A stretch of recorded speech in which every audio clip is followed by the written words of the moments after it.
নমস্কার বন্ধুরা, আজ আমি চলে এসেছি নতুন একটা রেসিপি নিয়ে। হ্যাঁ, এটা একটা নতুনই রেসিপি। আজকে আমি বানাবো, এটা তো দেখে বুঝতে পারছেন, সয়াবিনগুলোকে সেদ্ধ করে জল ঝরিয়ে একদম চিপে রেখেছি, আর দেখুন নরম হয়ে গেছে। আজকে আমি বানাবো সোয়া চাও। আমরা তো চিকেন চাও, এগ চাও সবাই সবসময় খেয়ে থাকি। একবার সোয়া চাও এভাবে বানিয়ে খেয়ে দেখবেন, দুর্দান্ত লাগে। সেই জন্য আমি এখানে মিক্সি বাটিতে একটা ছোট পেঁয়াজ, 3টে কাঁচা লঙ্কা আর 2 কোয়া রসুন নিয়ে নিয়েছি। এটাকে আগে বেটে নেব 1 চামচ জল দিয়ে, বেশি জল দেব না। মশলাটা পেস্ট করা হয়ে গেছে, এটার মধ্যে দিয়ে দেব পরিমাণ মতো লবণ,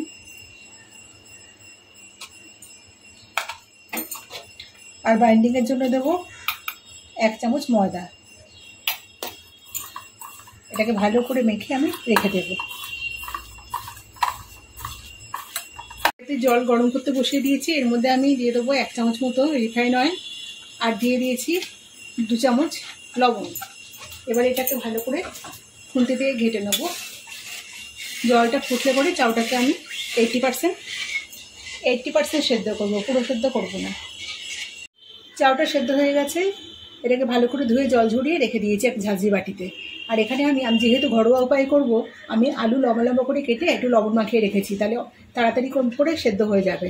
আর এখানে কেটে নিয়েছি বড় সাইজের একটা পেঁয়াজ, টমেটো, একটা ক্যাপসিকাম, আর 4-5টা কাঁচা লঙ্কা চিড়ে নিয়েছি। কড়াইতে তেল বসিয়ে দিয়েছি, তেল গরম হয়ে গেছে। এখন আমি অল্প তেলে এই সবগুলো সয়াবিনকে একসাথে ভেজে নেব।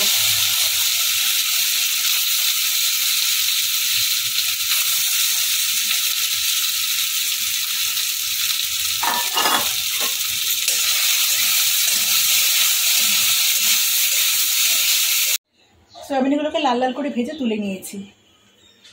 কড়াইতে আমি তেল দিয়ে দিয়েছি, তেল গরম হয়ে গেছে। এখন আমি আলুগুলোতে লবণ মাখিয়ে রেখেছিলাম, আলুটা আগে ছেড়ে দেব।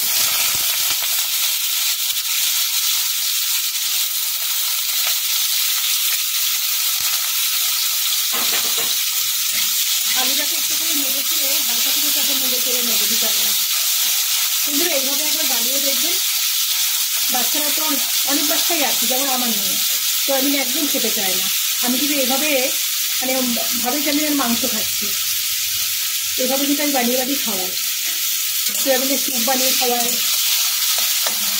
খুবই হেলদি খাবার। আর একদম ঘরোয়াভাবে করছি, যে আমি রাস্তার দোকানে যেরকম চাচ্ছি এক গাদা রসুন দেয়, তারপরে আজিনা মতো হেনা তেনা দেয়, কোনো কিছু দেবো না। একদম সিম্পলভাবে কোভাবে করছি, তাতে বাচ্চাদের পেটও ভরবে আর হেলদিও। একটুখানি আলুটা নেড়ে নেবো, কাঁচা ভাতটা দিন করে নেবো। আলুটা একটু নেড়ে নিয়েছি, এর মধ্যে পেঁয়াজ আর ক্যাপসিকাম দুটো একসাথে দিয়ে দেবো, আর দিয়ে দেবো কুড়ে রাখা লঙ্কাগুলো।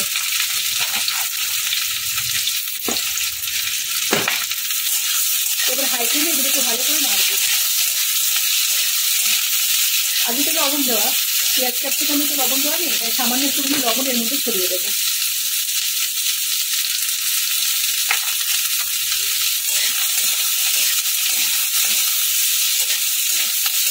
কেটে রাখা টমেটোটা দিয়ে দিলাম।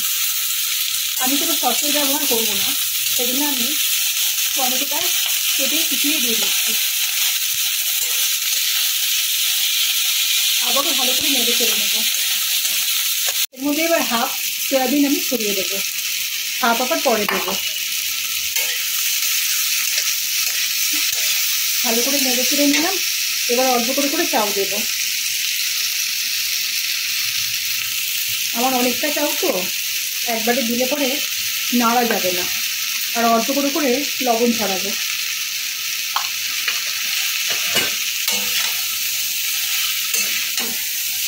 এই কাজটা খুব সাবধানে করতে হবে, যেহেতু আমার জিনিসটা বেশি। আমি অল্প করে পুরো চাউটাই দিয়ে দিয়েছি, আর সয়াবিনগুলোও পুরোটা দিয়ে দিয়েছি, দিয়ে থেকে নেড়েছি। কারণ এক হাতে তো আমার ক্যামেরা ধরা, আর এক হাত দিয়ে হচ্ছিল না, দুটো হাত লাগছিল, তাই আমি অফ ক্যামেরাতেই এগুলো করেছি।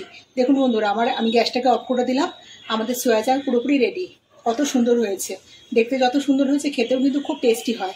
বাচ্চারা কিন্তু একদম হাসি মুখে খেয়ে নেবে, একবারও বলবে না যে, বুঝতেই পারবে না যে এটা সয়াবিন খাচ্ছে, ভাবে যেন চিকেন চাউকে কিন্তু এটা পেছনে ফেলে দেয় চিকেন চাউয়ের স্বাদকে। এভাবে একবার বানিয়ে দেখবেন, খুব ভালো লাগবে। রেসিপিটা কেমন লাগলো অবশ্যই কমেন্টে জানাবেন। আর রেসিপিটা ভালো লেগে থাকলে একটা লাইক দেবেন। আর যে সমস্ত নতুন বন্ধুরা এখনও চ্যানেলটাকে সাবস্ক্রাইব করেননি তারা কিন্তু অবশ্যই চ্যানেলটাকে সাবস্ক্রাইব করবেন।